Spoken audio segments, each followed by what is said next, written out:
Question, ça sera une question d'un militant lillois et chef de section, Antoine Grosjean. Pouvez-vous expliciter simplement le trio politique naturelle, fondement principe de la pensée maurassienne, empirisme organisateur, méthode de la pensée maurassienne, et le nationalisme intégral, donc l'aboutissement de la pensée maurassienne? D'accord. Alors, je regrette quand même la première question de Francis Vanciton sur le petit dictionnaire maurassien tome 2, mais bon. Mais j'y répondrai après. Alors, les trois expressions, les trois formules qui ont été évoquées, j'aurais tendance à dire, si l'ordre en tout cas est bien celui-là dans la question, c'est-à-dire politique naturelle, empirisme organisateur, nationalisme intégral, qu'en réalité, le bon ordre serait plutôt empirisme organisateur, nationalisme intégral et politique naturelle. Pourquoi? Parce que la politique naturelle, finalement, on pourrait dire, c'est la philosophie sous-jacente à la pensée de Maurras. C'est une philosophie réaliste. On en reparlera parce que je sais qu'il y a une question sur le thomisme qui arrive ensuite. C'est-à-dire une philosophie qui prend l'homme tel qu'il est et qui ne fantasme pas un homme idéal ou qui ne projette pas un homme nouveau. Mais cette philosophie sous-jacente, cette philosophie de l'homme, qui est la politique naturelle, qui consiste à dire que l'homme est un animal social, en fait, Maurras ne prendra la peine de la formuler explicitement que très tard, puisque c'est dans cette politique naturelle, c'est l'avant-propos de mes idées politiques, donc c'est 1937.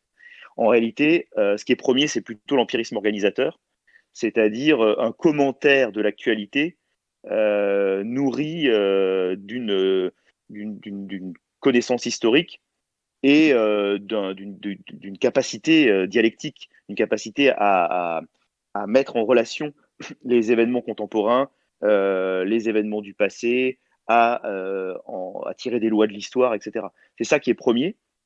En fait, Maurras, c'est d'abord un commentateur vraiment de l'actualité politique. C'est un journaliste, un essayiste, un polémiste aussi.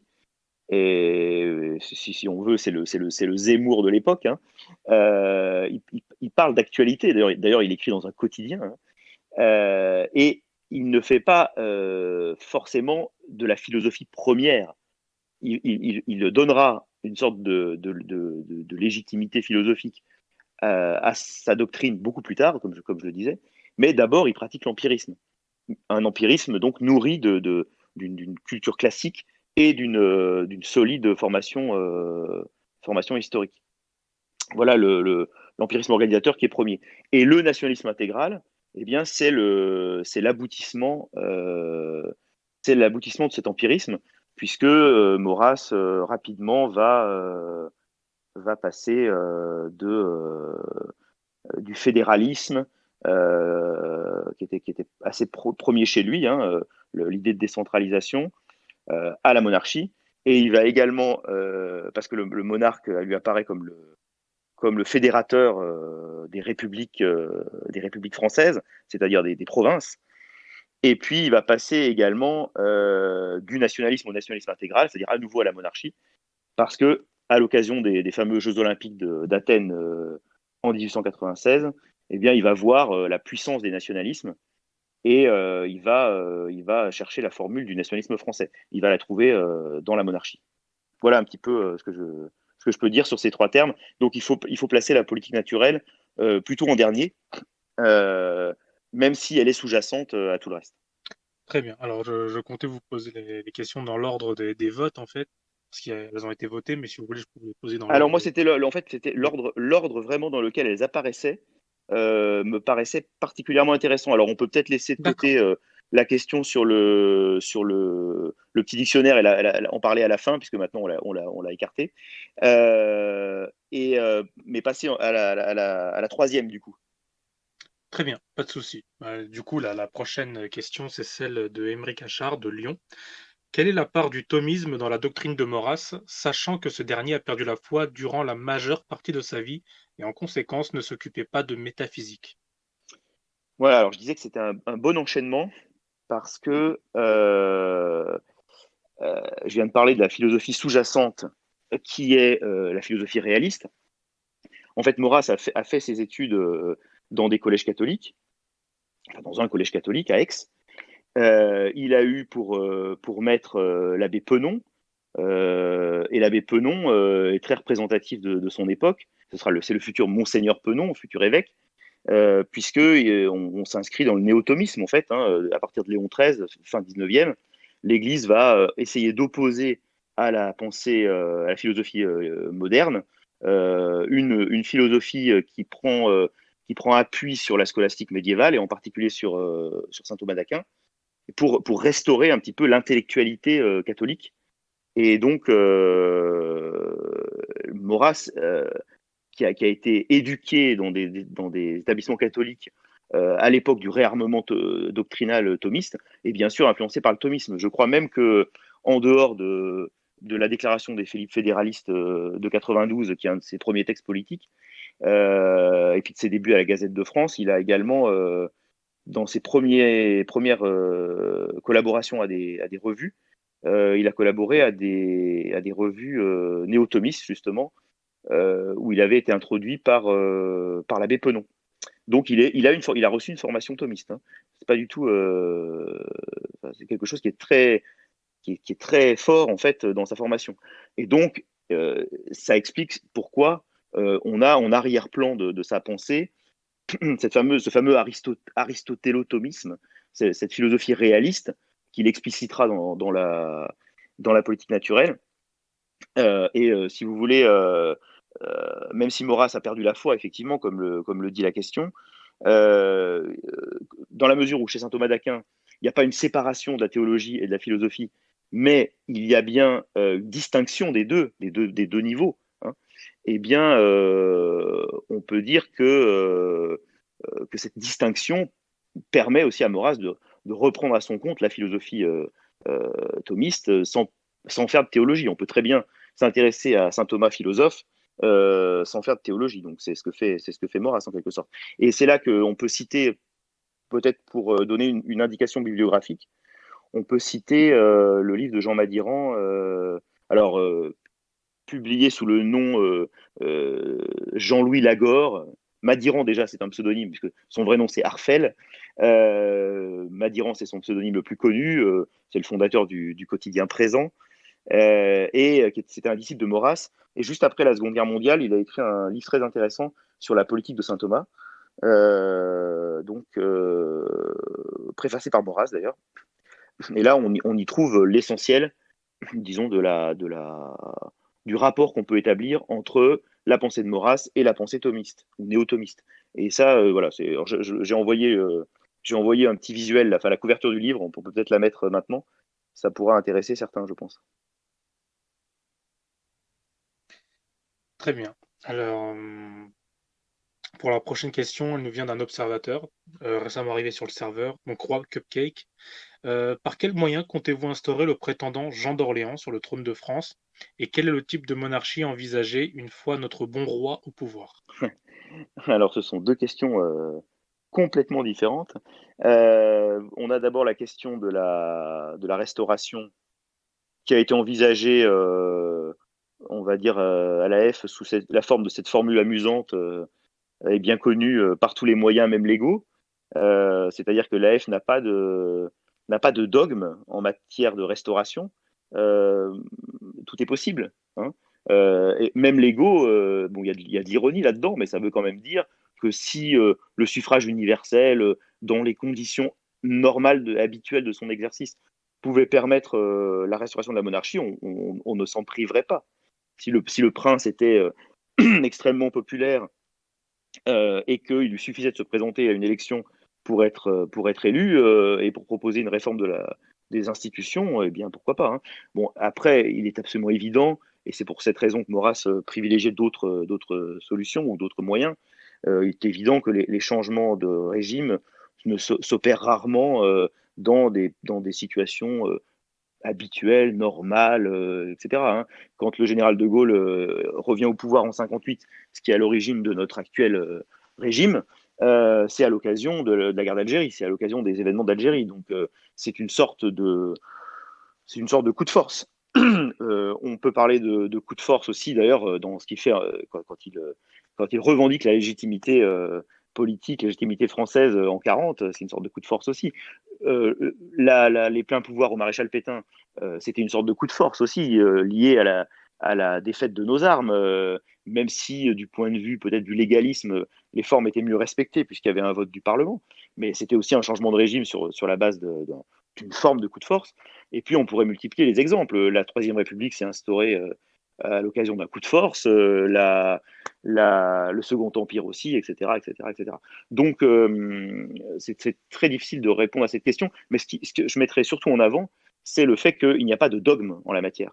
Ce qui me paraît le plus vraisemblable, en effet, c'est que dans des circonstances exceptionnelles, parce que les monarchistes auraient réussi leur travail, disons, d'organisation, auraient réussi à être suffisamment fort pour peser dans les choix et dans l'orientation de la politique, et aussi parce que le prince lui-même serait suffisamment en avant et connu des Français. Là, dans une situation exceptionnelle, dans une situation de crise, le prince pourrait apparaître comme un recours, et les monarchistes seraient en mesure d'indiquer ce recours. Donc voilà les conditions dans lesquelles une restauration serait possible. Alors ensuite, la deuxième partie de la question, qui est complètement une autre question en fait, hein, c'est sur la forme du régime. Là aussi, ce qui est intéressant de dire, je pense, le plus intéressant, plutôt que d'essayer de faire on va dire, du petit bricolage institutionnel en essayant de montrer quelles seraient les institutions pour nous, c'est surtout de dire que nous, on ne prend pas le pouvoir pour l'exercer, on prend le pouvoir pour le donner au prince. Vous voyez, c'est ça l'idée. Hein. Donc, il ne s'agirait pas de mettre le prince dans une situation où il ne pourrait pas faire sa politique. Vous voyez. Donc, il faut que cette politique du prince soit possible. Il faut la rendre possible. Donc, la forme que prendra la monarchie, c'est la forme que lui donnera le prince. Bien sûr, on ne souhaite pas que le prince se contente d'une monarchie purement décorative. On souhaite qu'il gouverne dans une certaine mesure, même si la monarchie française n'a jamais été un régime autoritaire ou autocratique. Ça a toujours été un régime de pouvoir et de contre-pouvoir, avec une autorité forte, mais avec une large décentralisation et avec beaucoup de contre-pouvoirs. Là, j'y pense maintenant, j'ai pas pensé tout à l'heure, j'aurais pu conseiller une nouvelle couverture de livre. Ce serait le livre de François Bluch sur les institutions de l'Ancien Régime, qui existe en poche, en tout cas qui existait en poche il y a encore quelques années, et qui montre justement les corps intermédiaires, les contre-pouvoirs qui existaient sous l'Ancien Régime. Donc la monarchie que nous voulons, c'est une monarchie dans laquelle le pouvoir du roi peut porter ses fruits en quelque sorte, donc il faut que le roi ait un certain pouvoir, mais c'est aussi une société équilibrée avec des contre-pouvoirs. Voilà, mais j'ajoute, je me répète, le plus important pour nous, c'est bien sûr que le prince puisse mener la politique qu'il souhaite. Donc, encore une fois, c'est à lui que nous remettons le pouvoir. Très bien, je pense que ça répond bien aux deux questions du coup. Une question de Michael Lyon. Comment concilier empirisme organisateur et rejet du capitalisme dans son ensemble? Ah oui, alors j'avais vu cette question. Alors d'abord, ce qui est très intéressant, c'est que il faut partir de la question elle-même. Rejet du capitalisme. En réalité, vous présupposez qu'il y aurait un rejet du capitalisme dans la pensée maurassienne. Alors, c'est un petit peu délicat parce que je crois il faut revoir en quelque sorte rapidement l'histoire de l'AF et de l'économie, ce qui est une histoire assez longue, assez complexe. Il y a plusieurs tentations. Il y a la tentation de l'alliance avec les syndicalistes révolutionnaires, qui est bien connue et qui est souvent mise en avant aujourd'hui. Donc la question du cercle Proudhon, parce que c'est vrai que c'est une aventure originale, etc. Mais ça n'a pas duré très longtemps. Alors là, il est vrai que les interlocuteurs des Maurassiens au moment des cercles Proudhon, même si les cercles Proudhon à l'époque ne concernent pas toute la F, hein, c'est quelque chose de particulier, eh bien, les interlocuteurs des Maurassiens à ce moment-là sont des socialistes. Donc des gens, les socialistes, en 1910, c'est autre chose que le socialisme contemporain, bien sûr. Hein. C'est-à-dire, ce sont des gens qui remettent en cause, effectivement, le capitalisme, l'économie de marché, etc. Bon, donc, et qui veulent en quelque sorte que les travailleurs possèdent les instruments de production, les outils de production. Donc, on n'est pas très loin du marxisme. D'ailleurs, Sorel est un marxiste. Georges Sorel est un marxiste, et donc ses disciples qui participent au cercle Proudhon avec les Maurassiens, je pense à Berthe notamment, est dans une certaine mesure un marxiste aussi. Voilà, donc voilà, cette première tentation, mais encore une fois, qui est quand même très limitée dans le temps et très partielle, parce qu'en même temps que cette tentation du syndicalisme révolutionnaire, il y a la tentation qui est quand même largement dominante hein, dans l'histoire de la F, qui est celle du corporatisme. Et le corporatisme consiste à associer le capital et le travail. Mais donc il ne s'agit pas dans le corporatisme de détruire la société de marché ou le capitalisme. Il s'agit d'associer le capital et le travail, de trouver des formes d'association entre les travailleurs et les patrons, avec un sens du bien commun, de l'intérêt général, et peut-être un interventionnisme de l'État, mais limité. Donc ça, c'est quand même ce qui va le plus inspirer l'AF. Et c'est d'ailleurs dans le droit fil, disons, de ce qu'on appelle la doctrine sociale de l'Église, qui elle-même privilégie à cette époque le corporatisme. Voilà, donc ça c'est une tentation aussi qui va durer. Enfin, elle va durer, contrairement à l'autre. Et puis, je dirais une autre tentation, mais qui me paraît peut-être qui a le plus d'actualité aujourd'hui, c'est le colbertisme. C'est-à-dire le fait de réfléchir dans le cadre de l'économie telle qu'elle fonctionne, hein, sans vouloir la changer de fond en comble, essayer de voir quel serait le rôle de l'État, un rôle intelligent, un rôle de stratège, qui consisterait à défendre les secteurs essentiels pour permettre à la France d'être puissante finalement. Parce que l'économie de marché, les acteurs de l'économie de marché, ce qu'ils recherchent, c'est leur intérêt propre. C'est pas forcément l'intérêt national. Donc il faut que l'État, sans forcément se substituer à l'économie, défende l'intérêt national dans le contexte économique. Donc c'est ça le colbertisme. Si vous voulez, Colbert, que fait-il il ne change pas complètement les données de l'économie de son temps. Ce qu'il fait, c'est qu'il va protéger la production française, il va faire en sorte que les manufactures en France puissent produire des choses qui jusque-là étaient importées, notamment d'Italie, dans des secteurs qui sont à l'époque des secteurs essentiels. Voilà, donc il faut essayer d'adapter ce schéma à la situation contemporaine. On en a une illustration là d'ailleurs avec avec la crise sanitaire en cours, puisqu'on voit bien que l'État n'a pas joué son rôle d'État stratège, notamment dans la filière du médicament, qui est quand même une filière essentielle, puisqu'on dépend pour se soigner des Chinois, donc c'est absolument délirant. Donc voilà, donc là on voit que l'État pourrait avoir un rôle. Mais de là à dire qu'il s'agirait d'abolir le régime économique tel qu'il est, ça me paraît excessif et ça me paraît pas tellement conforme à la pensée maurassienne et à son évolution. Je pourrais ajouter, c'est évoqué dans une autre question qui arrive après, mais qu'on va peut-être pas lire parce qu'elle est un peu la même. Il est question de Bainville. Bainville était ce qu'on pourrait appeler un libéral, pas tellement par idéologie, hein, mais simplement parce que c'était quelqu'un qui s'intéressait à l'économie sous un angle pratique et technique. Il donnait des conseils de placement, par exemple, hein, aux lecteurs de la F quotidienne. Bon, nous, on connaît tous Bainville comme historien, mais Bainville avait une chronique financière aussi.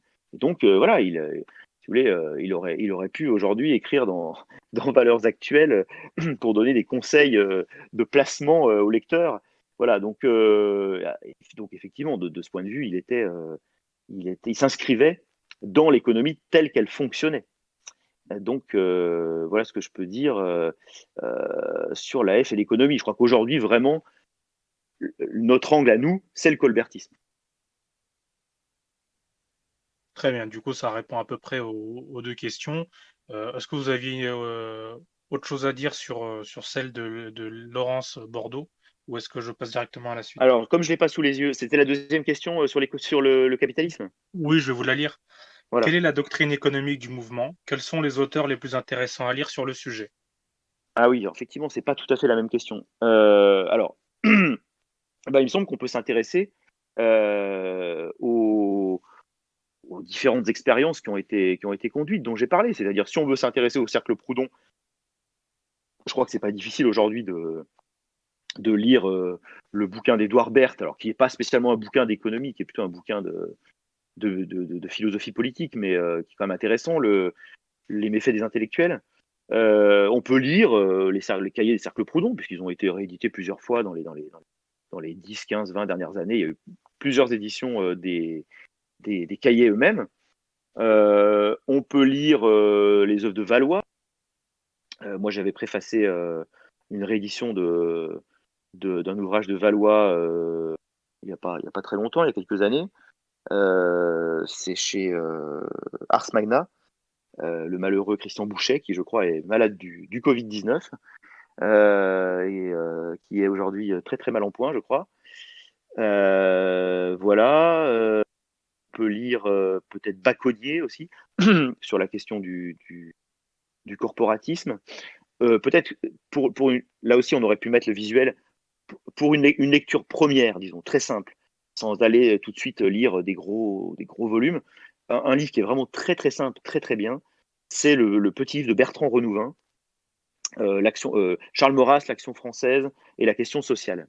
Alors Renouvin s'est éloigné considérablement de Maurras aujourd'hui, mais bon, il avait d'abord fondé la nouvelle action française en 71, et il avait consacré, je crois, c'est sa thèse en fait, hein, à la F et l'économie.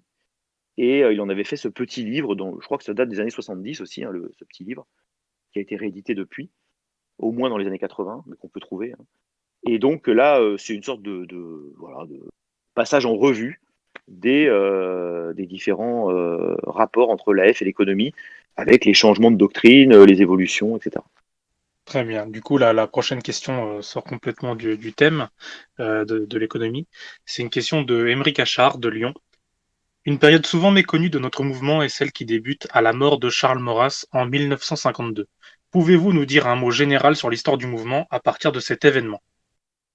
Ah, je l'avais un petit peu loupé celle-ci quand j'ai parcouru, mais effectivement. Alors oui, c'est vrai qu'on a on a tendance à considérer, parce qu'on est influencé, même nous qui sommes à la F, on est quand même influencé par le discours des historiens, parce qu'on peut lire dans les livres, et il y a beaucoup de gens qui ne s'intéressent à l'Action française, et même qui ne considèrent que l'Action française n'a d'intérêt que entre sa fondation à la fin du 19e siècle et la Seconde Guerre mondiale, disons 45, et même on peut aller jusqu'à la mort de Maurras en 52, effectivement.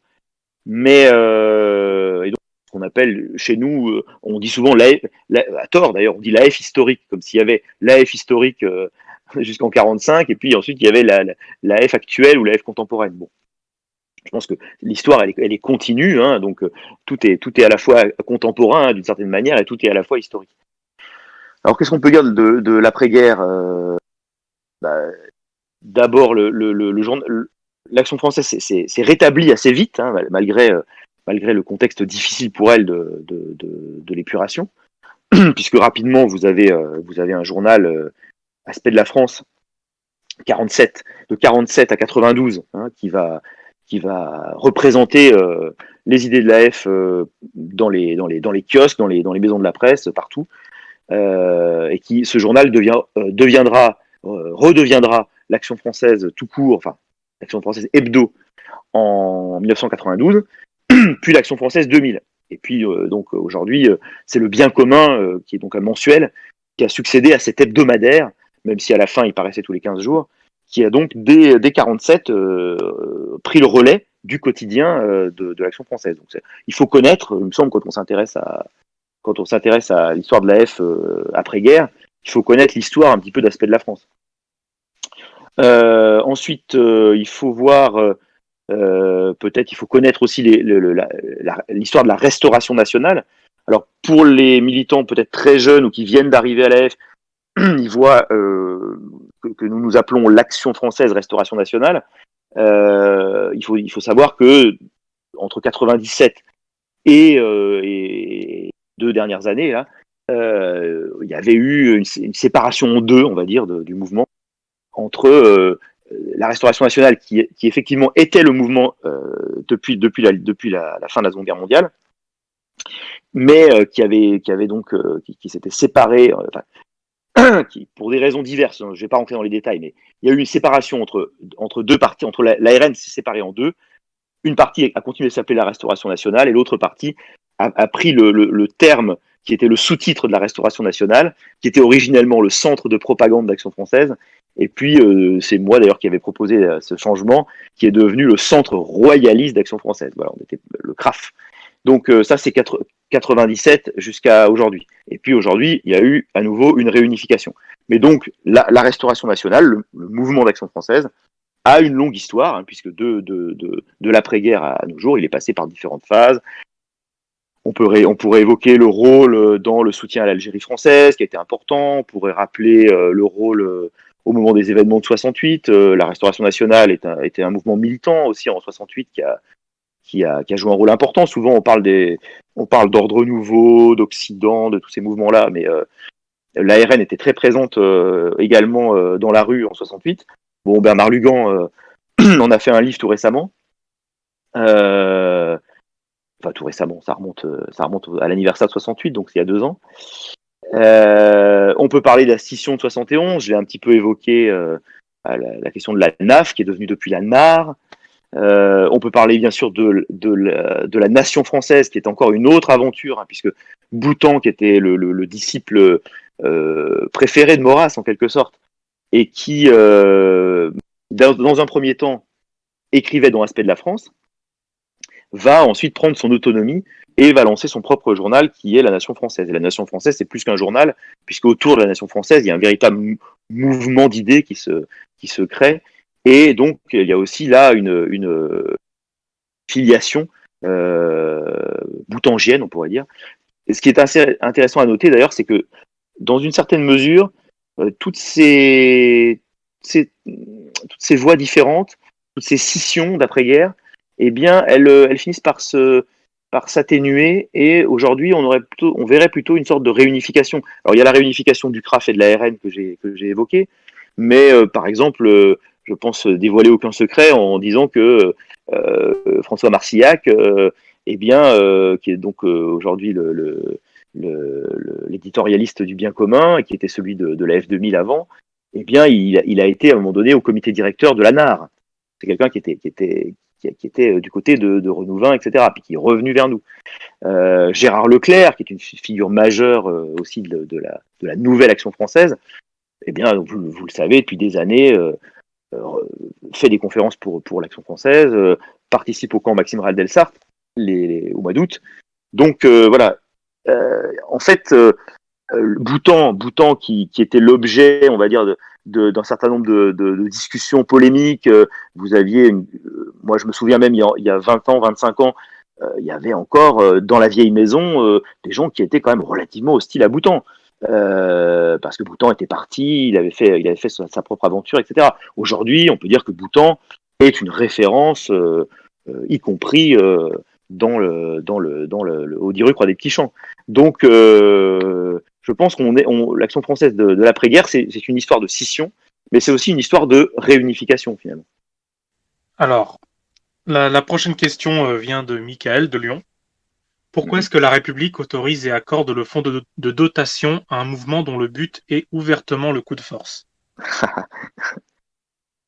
Parce que tout simplement, le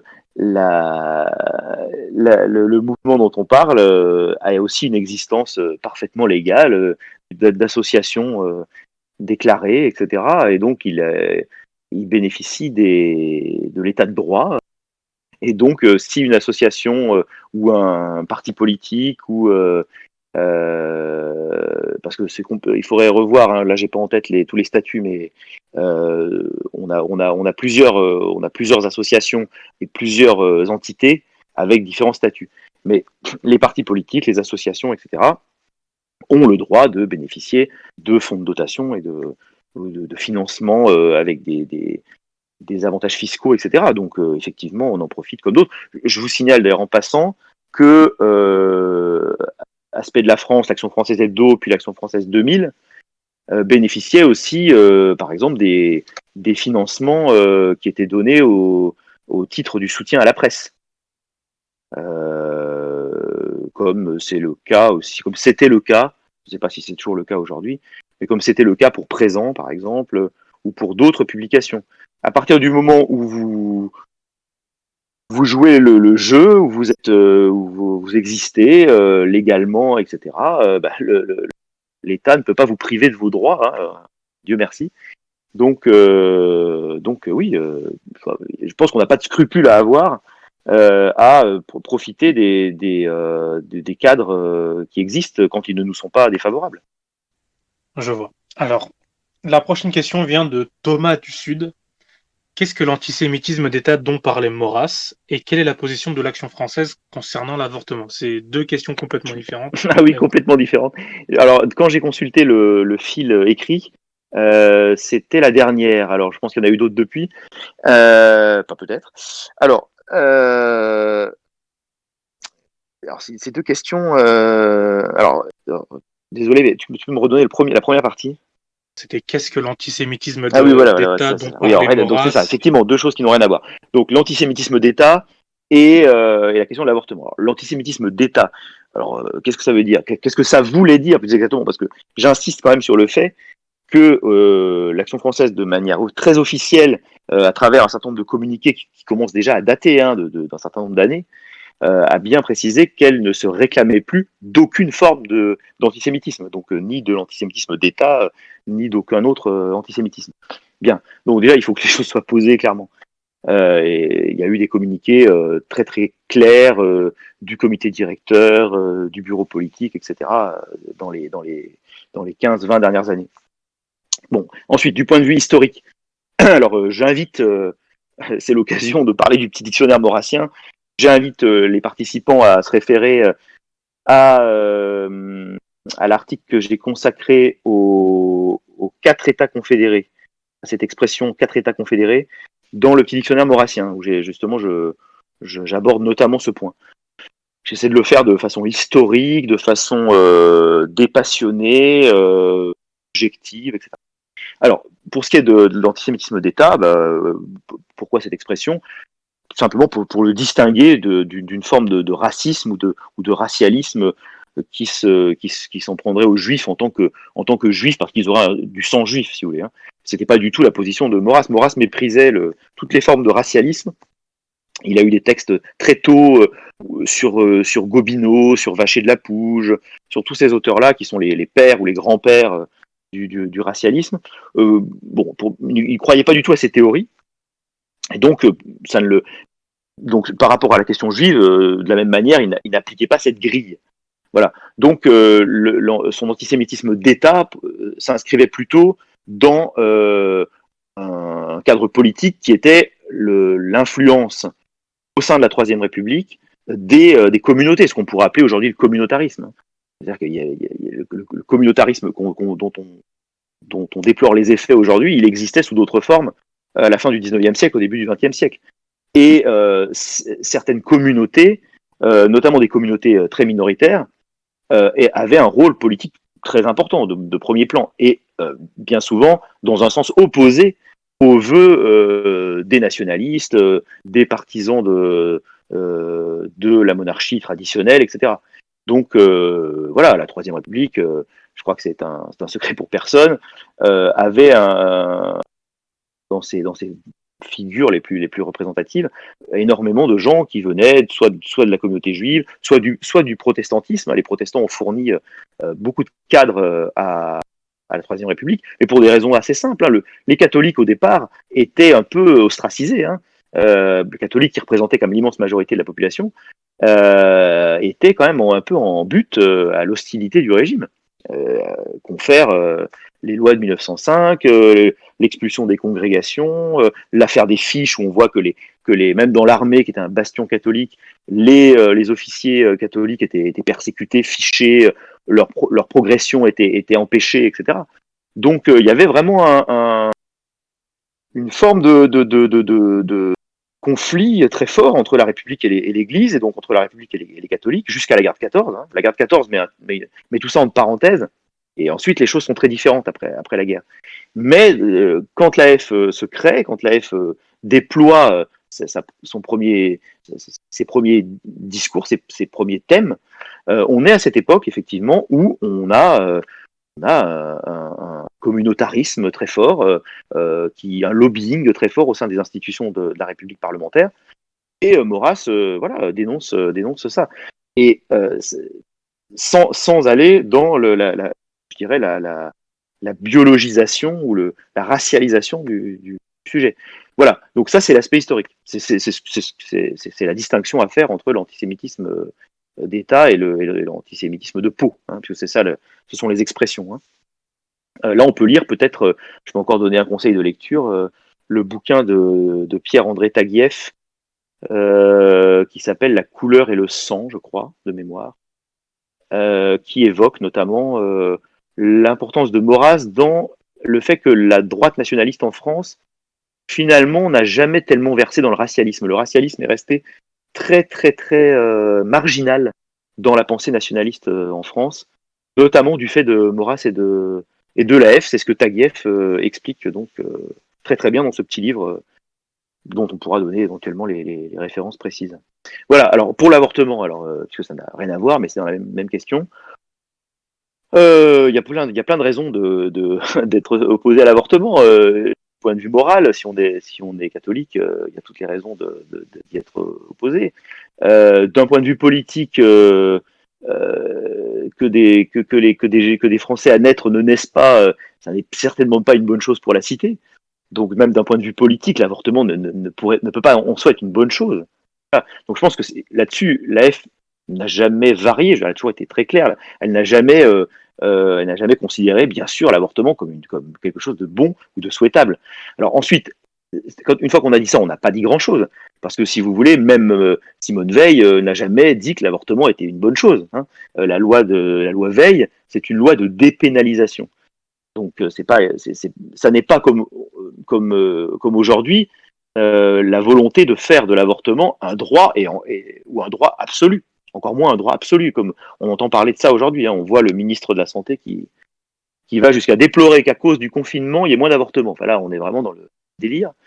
Non, l'avortement en soi ne peut pas être une bonne chose, ni moralement, ni politiquement. La question de la dépénalisation ou de la repénalisation est tout à fait une autre question. Il est évident qu'aujourd'hui, si la monarchie était restaurée, encore une fois, ce serait au prince de décider de sa politique. Mais je ne crois pas que la première décision qu'il prendrait serait de ranimer une guerre autour de la pénalisation de l'avortement. Enfin, ça me paraît tellement improbable. Alors, ce qu'on peut souhaiter, c'est qu'un état d'esprit se constitue visant à limiter le plus possible le recours à l'avortement, que les tentatives extrémistes pour en faire un droit absolu, incontestable, etc., que ces tendances-là soient combattues. Mais je pense que la question de la dépénalisation, de la repénalisation plutôt, est une question très, très, très, très délicate. Je vois pas tellement aujourd'hui comment ça pourrait, si vous voulez, figurer dans un programme politique. Ça me paraît improbable. Donc vraiment, cette question n'est pas une question première dans le cadre d'un militantisme à l'Action française. Mais effectivement, on peut tout à fait dire à nos militants qu'il existe des mouvements qui se battent sur ce thème, dont c'est le cheval de bataille, et pas du tout exclu que les gens de chez nous puissent également militer dans des mouvements sur ce sujet ou sur d'autres sujets. Voilà. Très bien, je pense que ça répond à la question. La prochaine question vient de Melvin de Valence. Qu'est-ce que la décentralisation? Est-ce que l'ancien régime a toujours été décentralisé? Pourquoi la République est forcément centralisée? Alors c'est vraiment une excellente question parce que si vous voulez, historiquement, l'Action française est lié à cette question de la décentralisation. Pour la raison que j'évoquais tout à l'heure, c'est-à-dire que Maurras commence sa réflexion politique euh, par le fédéralisme. C'est-à-dire qu'avant d'être royaliste, avant même d'être nationaliste, il est fédéraliste. Vous savez qu'il est provençal, il est né à Martigues. Et il a adhéré très tôt au Félibrige. Le Félibrige, c'est le mouvement de renaissance linguistique et culturelle provençale initié par Frédéric Mistral. Et Maurras fait partie du Félibrige. Il a d'ailleurs une œuvre littéraire en langue provençale. Il a une œuvre littéraire en langue française et une œuvre littéraire en langue provençale. Et très rapidement, comme il avait cet esprit politique, très rapidement, il a une vingtaine d'années, il va s'intéresser à politiser en quelque sorte le Félibrige. Et donc, pour lui, il faut donner aux provinces des libertés, il faut restaurer les provinces contre le jacobinisme justement républicain qui a consisté à faire administrer finalement le territoire par les préfets et en quelque sorte à éliminer les particularismes. Maurras pense lui qu'il faut s'appuyer sur les particularismes, il faut s'appuyer sur la vie locale pour régénérer le corps de la nation. Et donc il part de là, il pense ce fédéralisme, c'est-à-dire cette association des identités, cette association, si on veut, Maurras était en quelque sorte identitaire de ce point de vue, c'est-à-dire qu'il était pour les identités régionales, pour les identités locales, et il pensait que c'était ces identités locales enracinées qui, en s'associant, allaient refaire en quelque sorte la France contre la vision totalement abstraite qui était celle véhiculée par la République. La République véhiculait une vision de la nation uniquement abstraite. Vous voyez la devise républicaine, le drapeau, l'armée, l'école, voilà, des institutions comme ça très centralisées et qui avaient pour but de consolider le régime. Maurras, lui, veut refaire du lien à partir des identités, à partir de l'enracinement. Donc, l'AF, forcément, est l'héritière de cette réflexion, qui conduit Maurras du fédéralisme au royalisme, puisqu'il faut un fédérateur, contrairement à Proudhon, qui pense que le fédéralisme peut se suffire à lui-même. Maurras pense que la fédération a besoin d'un fédérateur, donc il va aller chercher l'idée du roi. Et donc l'AF, génétiquement, on va dire, dans son histoire, est liée à ce thème de la décentralisation. Maintenant, il y a autre chose quand même qu'il faut préciser, et c'est l'autre partie de la question, c'est que la centralisation elle-même n'est pas étrangère à la monarchie. Il n'y a pas en quelque sorte une sorte de décentralisation idéale qui aurait été de tout temps dans l'Ancien Régime, et puis d'un coup une centralisation républicaine. C'est beaucoup plus compliqué. Et d'ailleurs, si vous voulez, il y a une forme de centralisation qui est légitime. Quand la monarchie administrative se met en place au XVIIe siècle, ce qu'on appelle un peu à tort la monarchie absolue ou l'absolutisme, eh bien, il s'agit bien de rationaliser l'État, de rendre l'État plus efficace, et aussi de combattre les résidus de féodalité. C'est-à-dire que tout ce qui peut s'opposer, je dirais, au bon fonctionnement de l'État, donc il va y avoir une opposition entre le pouvoir central monarchique et la haute aristocratie qui voudrait continuer à maintenir une forme de féodalité. Donc le roi va cesser d'être un suzerain pour devenir pleinement un souverain. Donc là aussi, le livre de Bluch que j'évoquais tout à l'heure explique ça très bien. Donc ça, on y est très favorable. On n'est pas du tout favorable à ce que en quelque sorte, on rétablisse des droits seigneuriaux et puis que la France soit morcelée entre des vassalités comme ça qui entreraient en conflit régulièrement avec le roi, etc., comme ça a pu exister à une époque. Et la monarchie française, heureusement, s'est émancipée de ça en établissant une vraie souveraineté politique. Donc il y a une centralisation qui est légitime, qui consiste à rendre l'État plus efficace, plus efficient. Mais il y a aussi une centralisation qui est illégitime et qui est idéologique et qui est celle qui a consisté pour la République à vouloir instaurer à travers par exemple l'école ou d'autres institutions une sorte d'homme nouveau, républicain justement. Il y a vraiment une centralisation illégitime, on pourrait dire, qui est la centralisation idéologique, qui consiste à produire un homme nouveau en le déracinant de ses identités locales et de la religion aussi, parce qu'il y avait une volonté dans la centralisation républicaine de déraciner religieusement aussi, de combattre l'influence de l'Église. Donc ça, c'est la centralisation idéologique qui est celle de la République. Et puis il y a une centralisation administrative qui respectait les particularismes et qui, elle, était légitime. Et donc, bon, même si elle ne les a pas toujours respectés tout à fait, attention, hein, parfois l'histoire était conflictuelle, hein, y compris sous l'Ancien Régime. Mais disons que cette centralisation administrative qu'on a tendance à faire naître avec Louis XIII et Richelieu, et puis qui continue bien sûr avec Louis XIV, et puis pendant toute la fin de l'Ancien Régime, et qui précède donc la centralisation républicaine et même napoléonienne. Cette centralisation monarchique, elle est légitime, on la reprend à notre compte. D'ailleurs, elle est plus ancienne, il faudrait remonter aux Valois, ce que je disais à la fin, je ne sais pas si ça s'est passé ou pas, mais déjà, il faudrait remonter aux Valois, il faudrait remonter à François Ier. Depuis François Ier, on a cette forme de centralisation qui est légitime. Donc il faut être très prudent dans ce domaine. La centralisation, la décentralisation, c'est pas dogmatique. On est attaché à l'enracinement, on est attaché aux identités, on combat. J'ai reçu un coup de fil vocal, là, j'espère que ça n'a pas coupé. Ça n'a pas coupé.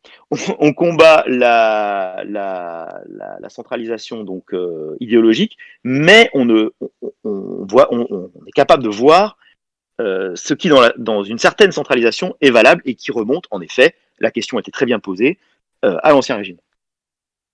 Alors, donc je passe à la suivante, qui vient de Robin de Arras. Comment Maurras considère-t-il le catholicisme social? Comment Maurras considère-t-il le catholicisme social? On peut citer la formule très célèbre de Maurras qui dit de l'Église qu'elle est le temple des définitions du devoir. Bon, ça montre quand même une forme d'allégeance, même si Maurras n'était pas croyant. Il était croyant dans sa jeunesse, hein, il était dans une famille catholique comme la plupart des Français de son époque, mais il a perdu la foi, c'est une chose. Mais il avait perdu la foi, mais il restait de culture catholique, de formation catholique, et il avait forcément un intérêt très grand pour ce que disait l'Église, et notamment pour la doctrine sociale de l'Église, puisque la doctrine sociale de l'Église, en plus, je pense que les gens le savent ici, elle était en grande partie le fait de royalistes, hein, puisque en fait, historiquement, les grandes encycliques sociales de la fin du XIXe siècle, de Léon XIII en particulier, ont été précédées par tout un travail d'auteurs contre-révolutionnaires et monarchistes qui sont les sources principales de cette doctrine sociale. Donc en disant que la doctrine sociale de l'Église est nôtre, donc notamment René de la Tour du Pin, puisque Maurras disait ce n'est pas Monsieur de la Tour du Pin qui est d'Action française, c'est l'Action française qui est de Monsieur de la Tour du Pin. Et bien, en fait, en reprenant à notre compte la doctrine sociale de l'Église dans une certaine mesure, on ne fait que reprendre notre propre tradition, puisque, encore une fois, la doctrine sociale de l'Église est très largement influencée par les catholiques sociaux monarchistes et contre-révolutionnaires du XIXe siècle, notamment la Tour du Pin que j'ai citée, mais aussi d'ailleurs par la doctrine sociale de la Maison de France. Par exemple, la lettre aux ouvriers du comte de Chambord. Il faut savoir que la Maison de France s'est intéressée très tôt aussi à la question sociale, et que les auteurs monarchistes vraiment français ont influencé la doctrine sociale de l'Église à ses origines. Donc oui, il n'y a aucun problème. Il y avait un syllabus, non pas un syllabus, qu'est-ce que je raconte? Il y avait une chaire du syllabus. Voilà, je retombe sur mes pattes. Il y avait une chaire du syllabus à l'Institut d'Action française des origines. Quand l'Institut d'Action française a été créé en 1905, eh bien, il y avait des chaires, comme dans toute université finalement. Et parmi ces chaires, parmi ces enseignements, il y avait une chaire du syllabus, c'est-à-dire qu'on enseignait le syllabus de P9 comme une matière à part entière, c'est comme un sujet à part entière, comme un thème à part entière pour une année de formation. Voilà. Alors, la prochaine question nous vient encore de Robin de Arras.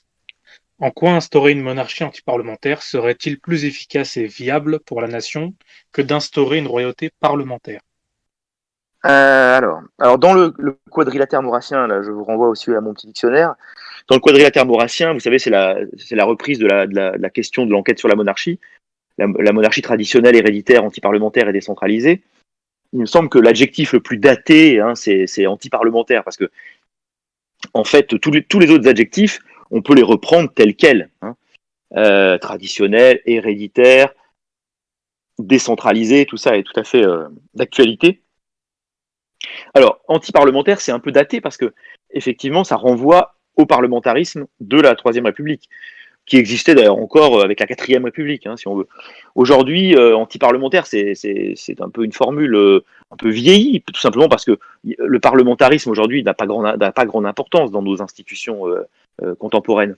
On élit un président, ensuite on élit une chambre, mais cette chambre si vous voulez, le fait qu'elle suive l'élection du président et le mode de scrutin tel qu'il fonctionne font que, de toute façon, c'est une chambre acquise au président et largement acquise au président. Donc, en réalité, les débats parlementaires sont totalement superflus dans la Ve République, où ils ont lieu, mais enfin, ils ne servent à rien. Le pouvoir est à l'Élysée, je crois que c'est absolument clair. Donc, on n'est pas du tout dans le contexte de la Troisième République, où le pouvoir était à l'Assemblée. L'Assemblée nationale faisait et défaisait l'exécutif en permanence. On pouvait faire tomber un ministère, en refaire un autre en l'espace de 2 semaines, de 3 semaines, etc. Donc là, c'était vraiment un chaos parlementaire. Et voilà la raison hein, de la présence de l'adjectif anti-parlementaire dans le quadrilatère maurassien. Voilà, donc cette précaution étant prise, la question me paraît plutôt intéressante si on se dit, en quelque sorte, est-ce qu'on veut un roi qui gouverne ou un roi symbolique? Parce que c'est plutôt ça la vraie question aujourd'hui. Je crois que la réponse est dans la question. Si le but c'est d'instaurer une monarchie symbolique, il n'y a pas besoin de se fatiguer. Certes, les monarchies qui existent aujourd'hui en Europe euh, quelque part sont intéressantes. On l'a vu encore là cette semaine avec le discours de la reine d'Angleterre. On a vu que c'était un discours qui n'avait pas cette comment dire, qui ne suscitait pas cette défiance que suscite nécessairement le discours d'un président élu, puisqu'il a forcément une moitié de l'opinion contre lui. Là, on est dans le cadre d'un pouvoir monarchique de longue durée. La reine Elisabeth est reine depuis des décennies. Elle a une légitimité qui lui vient de l'histoire qui est très forte, etc. Et donc, elle peut, dans ces moments de crise, rassembler, être entendue au Royaume-Uni et même au-delà, puisqu'elle fait même le lien que nous ne pouvons pas faire avec l'ancien empire colonial, etc. Enfin, bon, le Commonwealth, etc. Donc, on voit très bien, oui, en effet, que la monarchie britannique, par exemple, malgré son faible poids dans la politique de tous les jours, est un atout pour le Royaume-Uni. C'est absolument clair, au niveau national, au niveau international. Bon, voilà, c'est un atout. Maintenant, c'est un atout qui est en quelque sorte le résultat d'une continuité, quelque chose qui subsiste. C'est la subsistance d'un état antérieur des choses. Je vois mal comment aujourd'hui on pourrait imaginer restaurer la monarchie pour se trouver dans cette situation de monarchie résiduelle qu'on trouve à peu près partout en Europe, c'est-à-dire où les princes sont là, les monarques sont là, mais ne jouent pas de rôle politique effectif. Je crois que voilà, la vraie réponse à cette question, c'est que si on devait restaurer la monarchie, ce serait forcément pour faire quelque chose, et pas pour restaurer un pur symbole. Voilà, je crois que c'est ça la vraie réponse. Très bien, alors ça me semble clair. La prochaine question nous vient d'Otsoa, donc un sympathisant. Quelle est la position de l'Action française vis-à-vis de la Nouvelle Droite, donc le GRES, du mouvement identitaire GI et des groupes nationalistes révolutionnaires tels que le Bastion Social et ses successeurs? Ah, ce sont des choses très différentes. Hein. D'abord, première chose, pour répondre dans l'ensemble, globalement, nous n'avons pas à nous définir particulièrement par rapport à ces mouvements. C'est-à-dire que ces mouvements existent, il peut arriver que nous soyons en accord avec eux sur un point. À ce moment-là, il est tout à fait possible que sur un point donc précis, nous convergions. D'ailleurs, ça peut se produire aussi avec des partis politiques, pas forcément qu'avec des groupes identifiés dans la droite nationaliste. Ça peut se produire avec des formations politiques plus larges ou avec des personnalités politiques. Je veux dire, l'Action française a soutenu en son temps quelqu'un comme Jean-Pierre Chevènement, qui était quand même un homme politique installé, plusieurs fois ministre, de gauche de surcroît, mais voilà, qui en politique étrangère, en politique intérieure, sur la question scolaire, sur sur la question sécuritaire, en géopolitique aussi internationale, etc., avait des positions intéressantes, défendant l'intérêt national français, etc. Donc, on ne s'interdit pas à ce moment-là de soutenir. On ne s'est pas interdit non plus de commenter de manière positive certaines actions, par exemple, d'Arnaud Montebourg quand il était ministre, encore un homme de gauche avec lequel on n'a pas tellement d'affinité idéologique. Voilà. Et puis, on a soutenu, lors d'élections majeures, des candidats ou des candidates, Marine Le Pen, par exemple, lors de la dernière élection présidentielle. Pour le second tour, en tout cas. Pour le premier tour, le choix était plus large. Il s'agissait de voter pour un candidat souverainiste, en tout cas. Et ensuite, évidemment, pour Marine Le Pen, puisqu'elle était la seule parmi ces candidats souverainistes à se retrouver qualifiée. Voilà, donc ça ne se limite pas, notre réflexion, ça j'y tiens, parce qu'il ne faudrait pas que la F se considère comme une sorte de groupuscule qui ferait partie de ce qu'on appelle l'extrême droite, et donc on devrait se définir que par rapport à ce qui est qualifié d'extrême droite par les médias ou par les politologues, etc. Voilà, on ferme la parenthèse. Alors ensuite, en ce qui concerne les différents groupes qui ont été cités, la Nouvelle Droite, bon, c'est un groupe très ancien, ce serait très long à expliquer parce que l'Action française a des rapports qui ont parfois été conflictuels d'ailleurs avec la Nouvelle Droite depuis l'origine, depuis les années 70. Il y a eu des articles, Michel Fromentou par exemple à l'époque, dans Aspect de la France, avait lancé une grande discussion, une série d'articles pour débattre, pour faire des concessions dans une certaine mesure, parce qu'il y avait des points d'accord, mais aussi pour critiquer les idées d'Alain de Benoît, les idées des gens de la Nouvelle Droite, donc qui à l'époque étaient de jeunes gens, qui apportaient des thèmes nouveaux. Donc il y avait un débat, voilà, à ce moment-là. Il y a eu d'autres occasions. Alain de Benoît, moi je me souviens quand je suis arrivé à l'AF dans les années 90, et Alain de Benoît venait parler dans les carrefours royaux, les ancêtres de nos colloques là, que nous organisons annuellement. Il venait parler, il venait débattre, voilà, on n'était pas d'accord sur tout, mais c'était quand même intéressant. Il faut dire que la Nouvelle Droite est devenue aussi maintenant essentiellement un mouvement, un groupe de pensée, un cercle de pensée, un cercle de réflexion, influent d'ailleurs, mais elle est moins une masse militante, un groupe militant comme elle a pu l'être à un moment donné.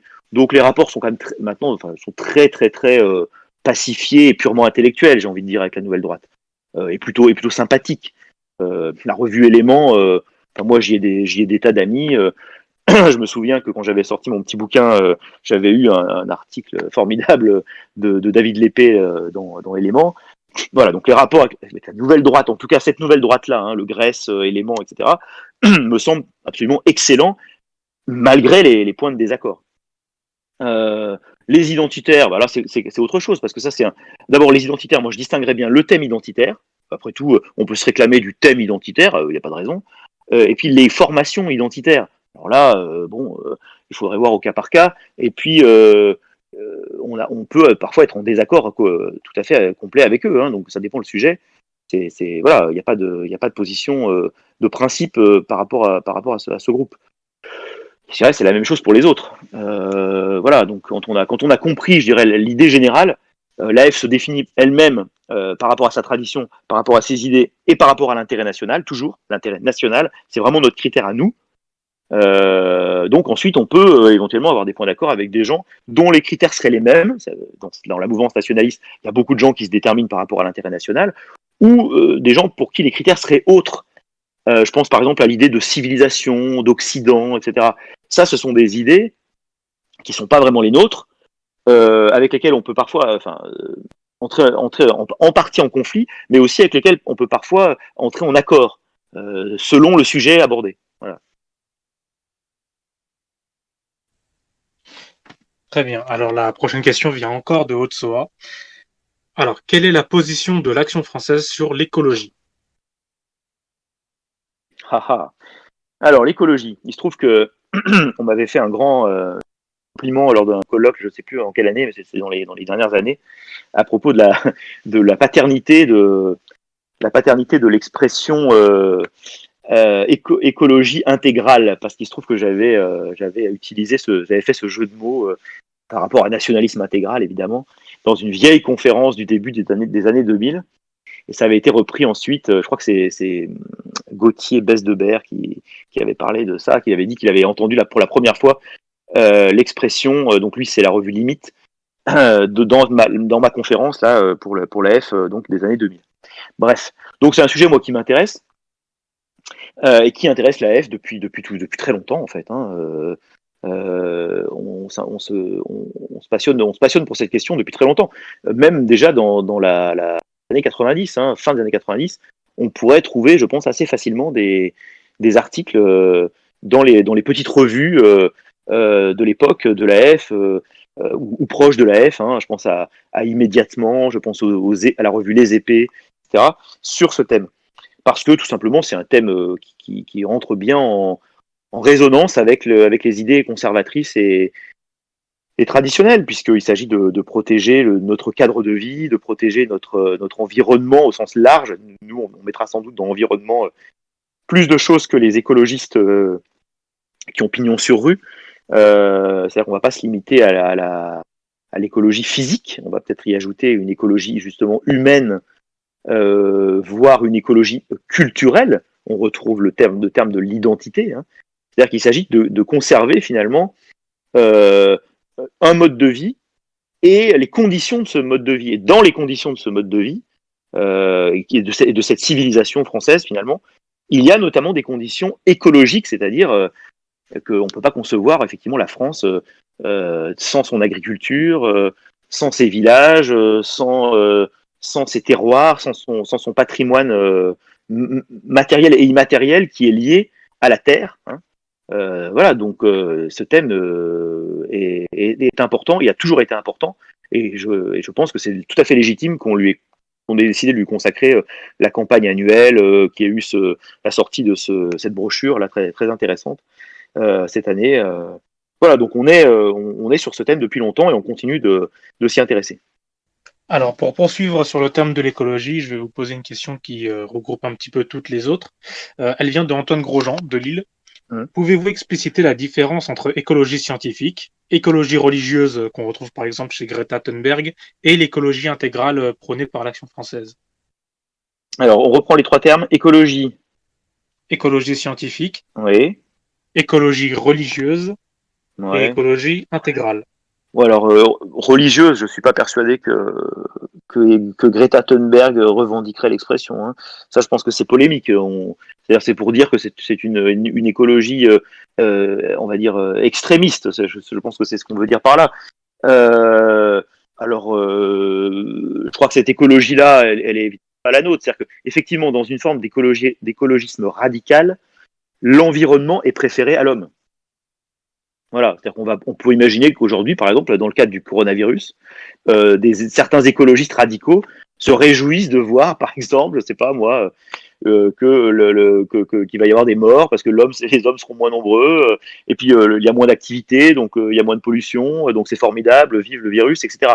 Ça, ce serait un raisonnement complètement fou, mais qu'on peut trouver chez certains écologistes radicaux, pour qui, encore une fois, effectivement, l'environnement n'est pas défendu comme étant le bien de l'homme, mais comme étant une sorte de bien absolu qui transcende la question de l'homme. D'ailleurs, le mot même d'environnement n'est pas accepté par ces milieux-là. Le mot environnement déjà situe la nature par rapport à l'homme. Donc là, je crois que si on parle de forme de radicalisme comme l'antispécisme, etc., bon, bah, il est évident que là, les racines de cette idéologie sont tout à fait très très éloignées des nôtres, et on le comprend très bien, et ça n'a absolument rien à voir avec nous.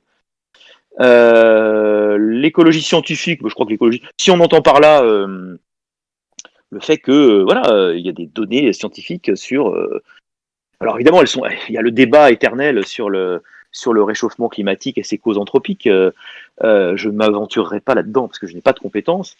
Mais bon, je crois que si on laisse de côté certaines polémiques, de toute façon, il y a quand même des données scientifiques sur l'environnement, la pollution, etc. Donc oui, moi je n'ai rien contre la science et rien contre le fait que la science puisse être un, un repère, encore une fois. Et il ne faudrait pas non plus qu'il y ait un terrorisme intellectuel de la science ou que la science devienne elle-même une sorte de religion. Ça, c'est évident. Là, je pense que finalement, si je voulais résumer, l'écologie intégrale est un humanisme. C'est pas au sens bébête aimez-vous, aimez tout le monde, etc. Ça c'est l'espèce d'humanisme qui consiste à l'humanisme humanitariste, si on veut, qui consiste à obliger en quelque sorte à un amour universel, etc. Ça, c'est un autre sujet.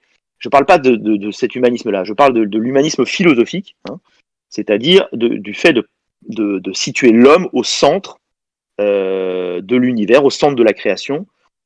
Cet humanisme-là, nous nous y référons, et donc, pour nous, l'écologie doit être humaniste. Et donc, les formes d'écologie qui ne seraient pas humanistes, soit parce qu'elles seraient dans une sorte de scientisme excessif, ou parce qu'on serait dans une forme de culte panthéiste de la nature, évidemment, nous rejetons ces dimensions-là. Alors, la prochaine question nous vient de Francis Vinciton. Ah, L'anarcho-royalisme, oui, l'anarcho-royalisme est-il plus qu'une blague? l'anarcho-royalisme est-il plus qu'une blague? Mais comme je réponds au principal promoteur de l'anarcho-royalisme, si je lui réponds, mon cher ami, c'est une blague, je vais le froisser définitivement. Non, ce serait une blague. Effectivement, on a parlé du cercle Proudhon dans une certaine mesure. On peut parler d'anarcho-royalisme puisque le syndicalisme révolutionnaire a à voir quand même avec ce qu'on appelle ensuite l'anarcho-syndicalisme. Ce sont les mêmes traditions, la même histoire. Donc il y a bien un lien avec l'anarchie. Et puis j'ai parlé de Proudhon, j'ai évoqué Proudhon, Maurras se référait à Proudhon, plus ou moins, il prenait des éléments, il n'acceptait pas tout chez Proudhon, bien sûr. Donc on peut se réclamer d'une sorte de filiation anarchiste. Et puis il y a la fameuse formule dont on sait pas trop vraiment qui l'a inventée, mais la monarchie c'est l'anarchie plus un, qui est intéressante, qui montre qu'on n'est pas favorable à un régime totalitaire, ni même autoritaire d'ailleurs au sens étroit du terme. On est favorable à un régime fort mais avec des libertés. Donc il y a toute une approche qui peut être très sérieuse de l'anarcho-royalisme. Et puis, alors je pense qu'il fait référence aussi à autre chose, c'est que l'anarcho-royalisme, c'est pas simplement des idées, c'est aussi une façon d'être. Il y a une forme de dandisme qui consiste à peut-être à avoir une attitude devant le monde contemporain, à le remettre en cause d'une façon esthétique, qui est pas du tout dérisoire non plus. Donc l'anarcho-royalisme est tout à fait sympathique, mais tout à fait sympathique. Voilà. Alors, c'est super parce que vous avez en même temps répondu à la question suivante. Du coup, on va partir directement sur la question de Clovis. Dans l'éventualité d'une restauration monarchique, y aurait-il un intérêt à ce que le clergé reprenne un rôle politique? Encore faudrait-il qu'il y ait un clergé. Je crois que là, on est dans des questions qui dépassent vraiment nos possibilités de réflexion, parce que la situation de l'Église en France est ce qu'elle est. C'est-à-dire qu'aujourd'hui, on a peut-être à la louche 1% de pratiquants. Il y avait encore, je crois, 50% de pratiquants catholiques en 1945. À la Libération, je crois que c'est à peu près la moitié de la population qui va à la messe tous les dimanches. Je serais surpris qu'il y ait plus de 1% aujourd'hui. Je crois que certains disent entre 1 et 3%. Mais déjà 3%, ça me paraît beaucoup quand on observe. Je pense que 3%, c'est les gens qui vont à la messe assez régulièrement. Mais il faut quand même rappeler que d'un point de vue catholique, c'est une obligation, la messe dominicale. Donc quelqu'un qui va à la messe de temps en temps, au fond, ne respecte pas ce qui lui est demandé. Donc, si on veut, la pratique religieuse, est-ce qu'elle est, l'influence de l'Église, est-ce qu'elle est, elle est encore réelle. On l'a vu que la manif pour tous, on l'a vu en d'autres occasions, mais elle est beaucoup moins forte, elle est infiniment moins forte que ce qu'elle a été. Et puis l'Église elle-même, dans ses rapports avec l'idée de nation, dans ses rapports avec l'idée parlons même pas de la question de la monarchie, a beaucoup évolué. C'est-à-dire que l'Église que Maurras a sous les yeux en 1900, disons, ou en 1910, l'Église de Saint-Pie X, hein, parce que c'est le pape Saint-Pie X à ce moment-là, c'est une Église quand même qui se heurte à la République, qui se heurte au progressisme, etc. Et donc, c'est pas du tout l'Église qu'on a aujourd'hui. Donc, en tout cas, dans une partie de l'Église, il y a des courants différents, effectivement. Hein. Donc, je crois que, franchement, le problème de l'Église catholique doit se régler dans l'Église catholique. C'est pas aux royalistes de régler ce problème. Et l'instauration d'une monarchie en France doit être traditionnelle. C'est-à-dire que moi, il me semble que ce serait naturel, et ça apporterait beaucoup à la monarchie, de bien conserver son lien avec ses origines sacrées. Donc, par exemple, on peut très bien imaginer que le roi soit sacré à Reims. Moi, je le souhaiterais. Je trouve que ça fait partie quand même des saines traditions de la monarchie française. Ça donnerait du lustre au règne. Mais voilà, c'est pas ce qui referait une France catholique. Ça, c'est aux catholiques de le faire. C'est à l'Église de le faire. C'est aux gens de l'AF dans la mesure où ils sont catholiques. À l'AF, on peut très bien ne pas être catholique. Mais ceux qui sont catholiques, c'est à eux de s'investir pour refaire une France catholique, pour faire des conversions, voilà, parce que la monarchie ne réglera pas le problème. Aujourd'hui, je crois que quand la reine d'Angleterre, enfin la reine ou le roi, si tout va bien, le prochain ce sera un roi, même s'il est déjà très âgé, eh bien quand il sera couronné à Westminster, en présence de l'archevêque. Alors c'est l'anglicanisme, mais bon, peu importe.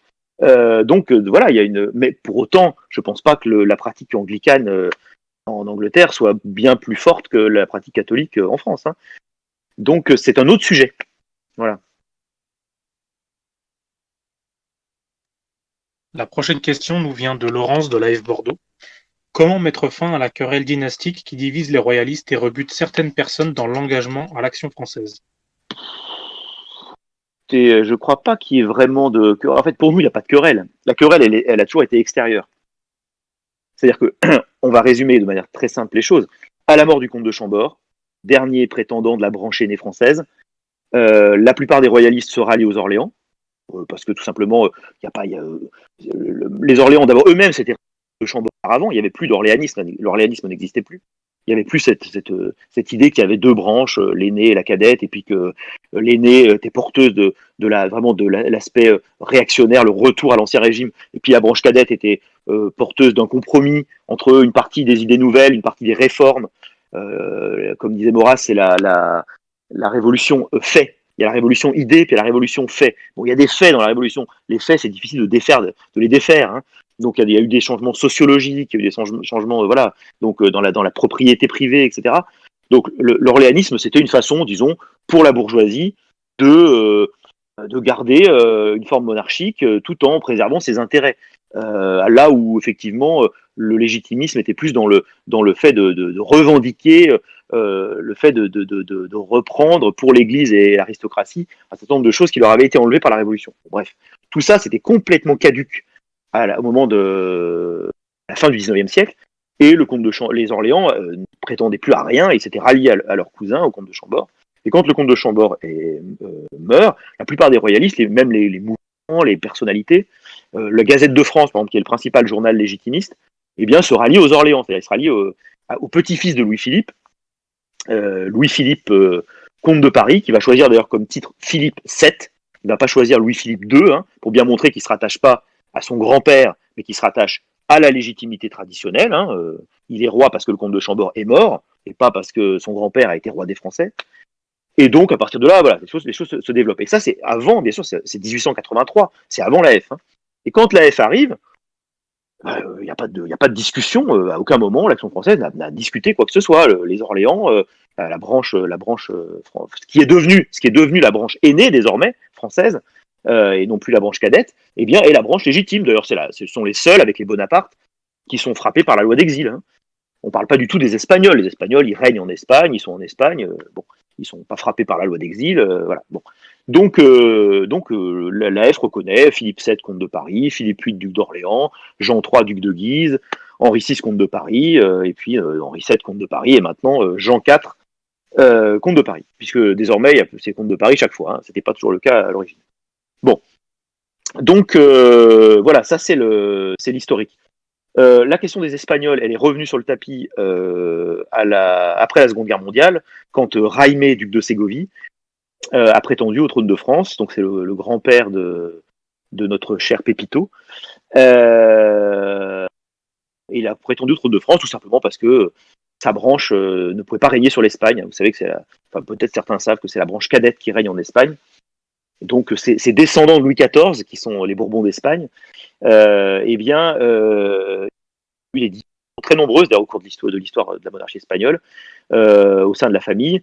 Et le dernier épisode en date, c'est que quand la monarchie a été restaurée, elle a été restaurée dans la branche cadette et pas dans la branche aînée. Et donc la branche aînée se trouve libre. Et du coup, certains royalistes, pour des raisons essentiellement politiques en fait, hein, parce qu'ils n'aimaient pas le comte de Paris, Henri VI à l'époque, hein, c'est pas l'actuel comte de Paris ni son père, c'est son grand-père, eh bien, se sont tournés vers Jaime, puis ensuite vers Alphonse, le père de Louis-Alphonse, le duc de Cadix, donc, qui est le premier à avoir, je crois, repris le titre de duc d'Anjou, réclamé ce titre en tout cas.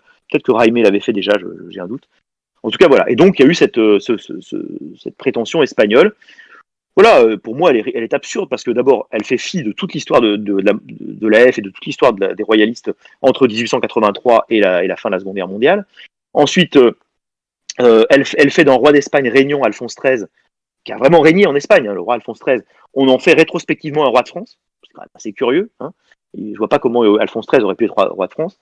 Et aujourd'hui, le problème est d'ailleurs le même, puisque si Louis-Alphonse et ses enfants mouraient dans un accident ou autre, eh bien, je crois que très rapidement, peut-être juste après eux d'ailleurs, le suivant, ce serait l'actuel roi d'Espagne. Donc Philippe VI d'Espagne deviendrait roi de France. Il deviendrait peut-être, si je dis pas de bêtises, Philippe V, non, on a eu Philippe IV le Bel. Bref.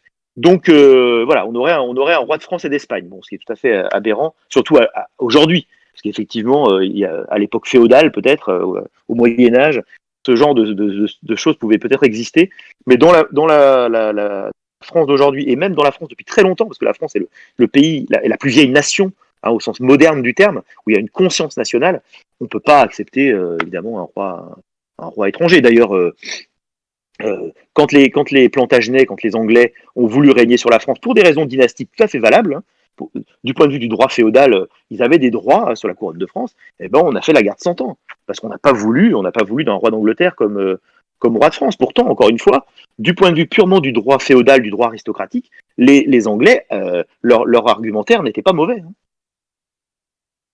Très bien. Donc la prochaine question nous vient de Nico de Mulhouse. La liberté laissée aux provinces dans la pensée maurassienne ne risque-t-elle pas de conduire à la dérive de l'indépendantisme, comme on a pu le voir en Catalogne, et ainsi mettre à mal le rôle unitaire et fédérateur du monarque?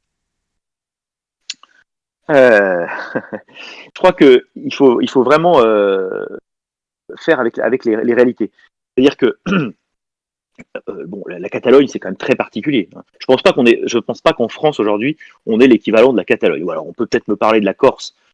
Je pense que ça se limitera à la Corse parce que le Pays Basque, c'est quand même pas tout à fait la même chose que la Corse. Et la Bretagne encore moins, je pense, hein, surtout aujourd'hui. Donc on n'a pas. Et la Catalogne, c'est une grande région qui pourrait largement exister de façon autonome, hein, économiquement, politiquement. C'est vraiment une grande région, une région très riche.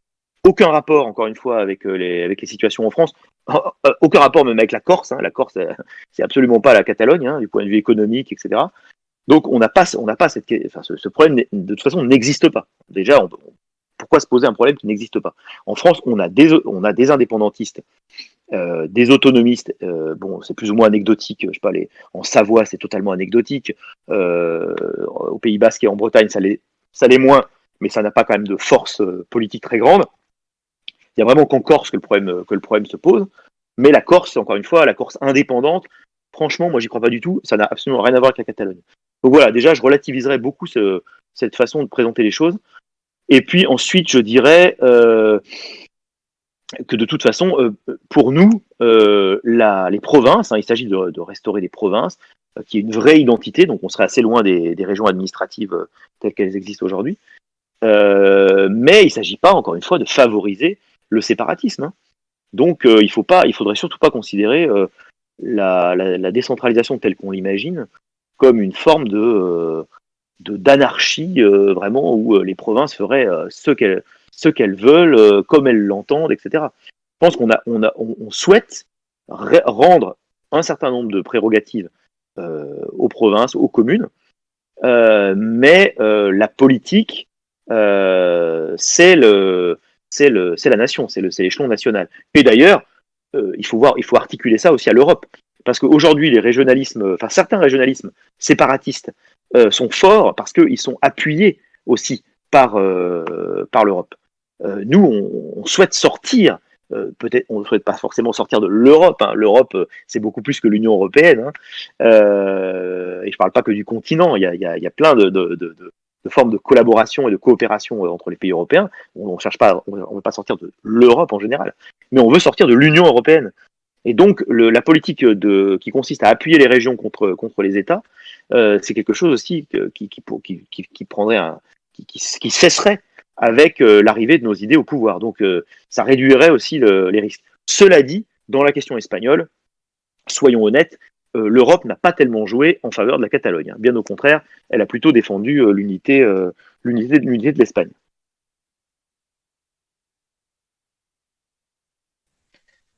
Très bien. Du coup, je remonte. La prochaine question, c'est de Guilhem de Montpellier.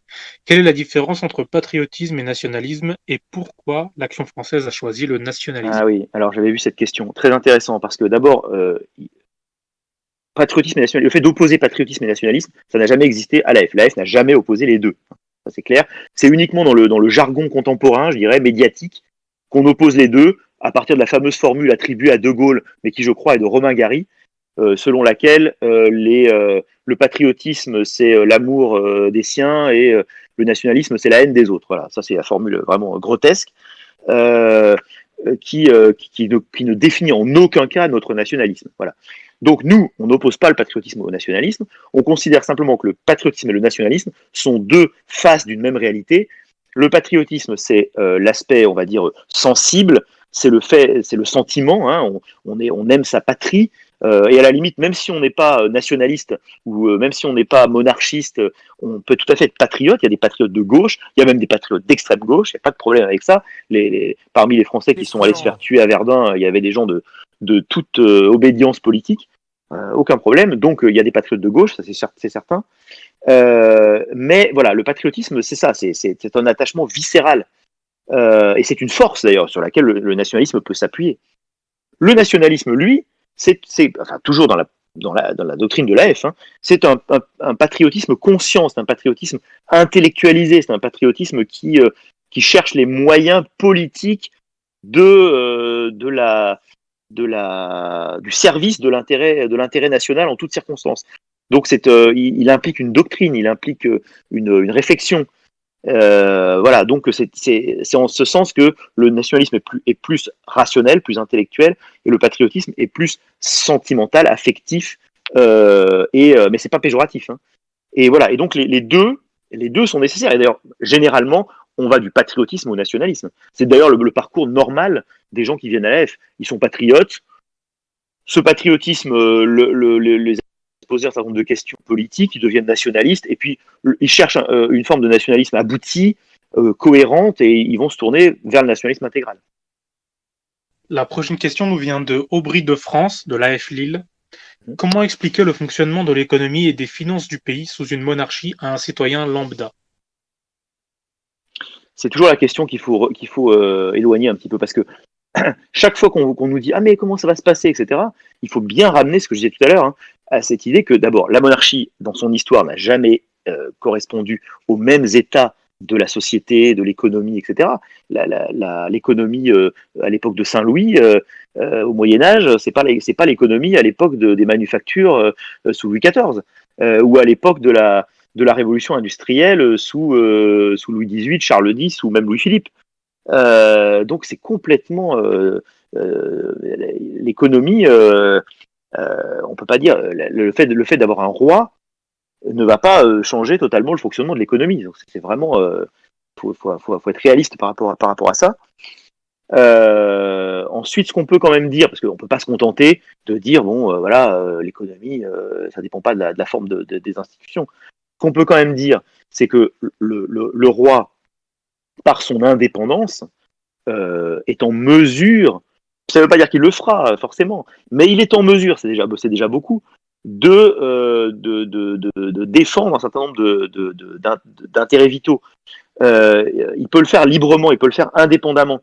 Il peut le faire sans être comment dire, soumis aux gens qui ont fait son élection, aux gens qui l'ont amené au pouvoir comme un chef élu.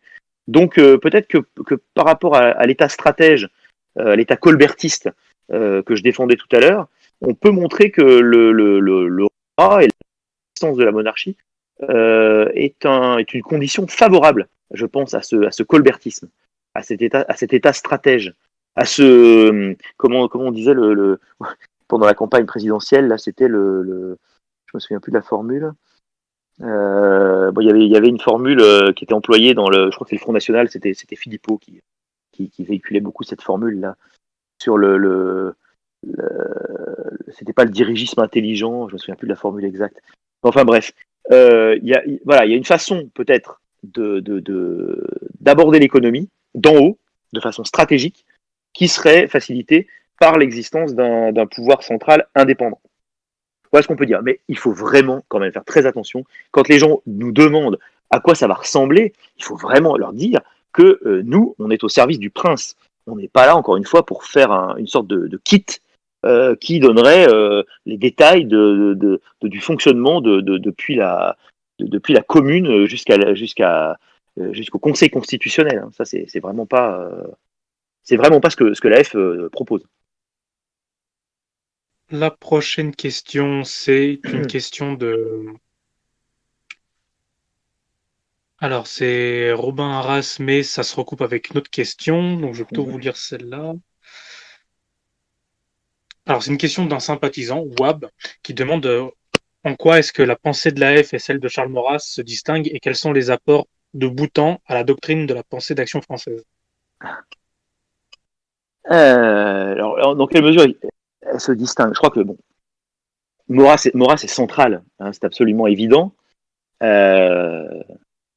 Mais on ne peut pas faire l'économie effectivement des autres penseurs majeurs de l'AF.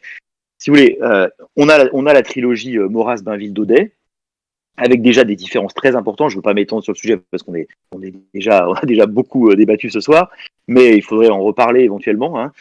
Sur beaucoup de sujets, vraiment, ce serait très intéressant d'aborder ça d'ailleurs. Je pense que ce serait vraiment un sujet. Il y a des différences notables entre Bainville, Maurras et Daudet.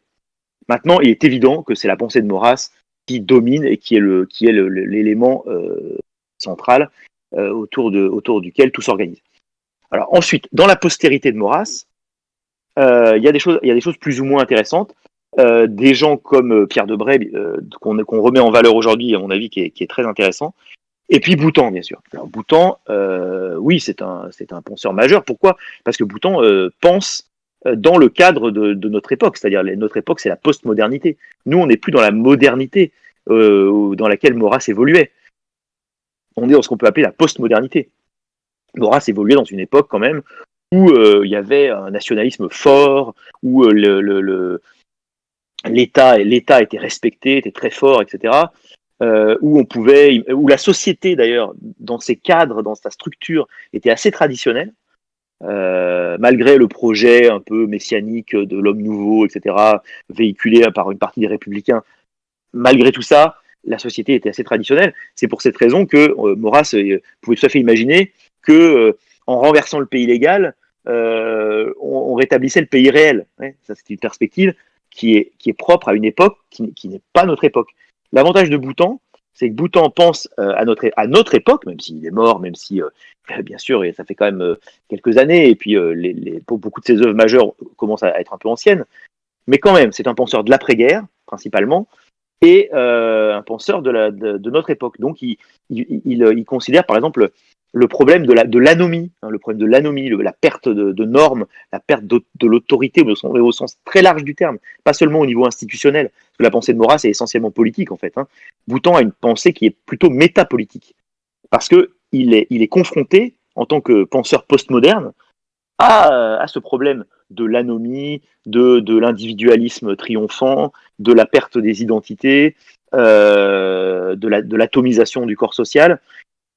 Donc, toutes ces questions-là, il y répond par une doctrine de l'autorité, par une doctrine de la légitimité, qui se situe sur un terrain plutôt métapolitique, et donc qui va enrichir le discours maurassien, parce qu'effectivement, le discours maurassien est un discours strictement politique. Même si Maurras, dans son œuvre littéraire, dans d'autres parties de son œuvre, s'intéresse aux questions métaphysiques, philosophiques, etc. Mais voilà, son combat de tous les jours, c'était un combat strictement politique. Et je pense qu'aujourd'hui, c'est un terrain qui n'est pas suffisant. Alors, pour finir, je vais vous poser la Oui, alors ce question serait, de ce serait, Francis ce serait bien parce Vinciton. que malheureusement, j'ai d'autres choses à faire après. Oui, je m'en doute. Je suis Mais désolé, j'aurais dû c'était, vous mais demander c'était, avant. mais c'était tout à fait intéressant. Franchement, les questions étaient vraiment très intéressantes. Eh bien, je pense que tous les autres pourraient en dire de même, même s'ils n'ont pas le droit de parler dans ce canal. Euh, donc voilà, je vais parler en leur nom. Alors donc, je vais revenir à la première question, celle qu'on a Oui, décidé de laisser pour la fin, donc le meilleur pour la fin. oui. À quand le dictionnaire des idées maurassiennes 2, volume 2? Voilà, la question de Francis Vanciton encore. Très bien. Eh bien, mon cher Francis et tous les autres, c'est pour très bientôt parce que en fait, le petit dictionnaire maurassien, c'était en quelque sorte mes chroniques dans la F2000, mes chroniques doctrinales, puisque j'écrivais dans tous les numéros, tous les 15 jours, une chronique sur un thème doctrinal, donc il s'agissait de définir les fondements de la pensée maurassienne. Et donc, assez logiquement, une fois que j'avais fait le tour, eh bien, j'ai eu cette idée de mettre ça en volume pour en faire un ouvrage pratique à consulter. J'y ai ajouté des articles originaux, j'y ai ajouté des notes, parce que le format de 2000-2500 signes du journal pour ma chronique faisait que je ne pouvais pas développer certaines choses, donc j'ai ajouté des notes pour préciser certaines choses. J'ai ajouté des annexes, une histoire de la F, différentes choses. Et donc, voilà, ça a fait un ouvrage qui a bien marché, il faut le dire, hein, puisque là, on en est à deux éditions et 3 ou 4 réimpressions. Donc, ça marche plutôt bien. Donc là, il y aura bien un numéro 2 à partir de mes chroniques. Alors, dans la F2000, parce qu'il y a un certain nombre de chroniques, que les chroniques d'actualité que je donne dans le bien commun, j'avais commencé à les donner dans la F2000 à la fin de la F2000. Donc, je vais rassembler tout ça, celle de la F2000 et celle du bien commun, dans un nouvel ouvrage. Alors, je ne sais pas s'il sera alphabétique et s'il s'appellera Petit Dictionnaire Maurassien 2, je ne pense pas. Je pense qu'il aura un titre un peu différent. Mais voilà, je vais les rassembler. Je vais ajouter là aussi des articles originaux, des notes, des annexes, enfin voilà, un peu le même travail pour en faire un ouvrage pratique, voilà, qu'on peut emporter partout et là aussi auquel on peut se référer. Et donc, je pense que comme j'ai actuellement la matière j'ai la matière identique à celle du premier dictionnaire en termes de nombre de pages et de nombre d'articles, c'est-à-dire qui ferait un ouvrage d'à peu près 100 pages. Je pense que oui, dans l'année qui vient, disons, on aura, vous pourrez vous procurer ce deuxième tome, qui sera pas forcément un deuxième tome, mais qui sera sans doute un autre titre. Très bien, bah merci beaucoup Stéphane Blanchonnet pour votre temps et pour vos lumières. Alors, je sais que vous n'avez pas l'habitude de ne pas entendre les applaudissements, mais il va falloir les imaginer parce que c'était vraiment très intéressant et très enrichissant.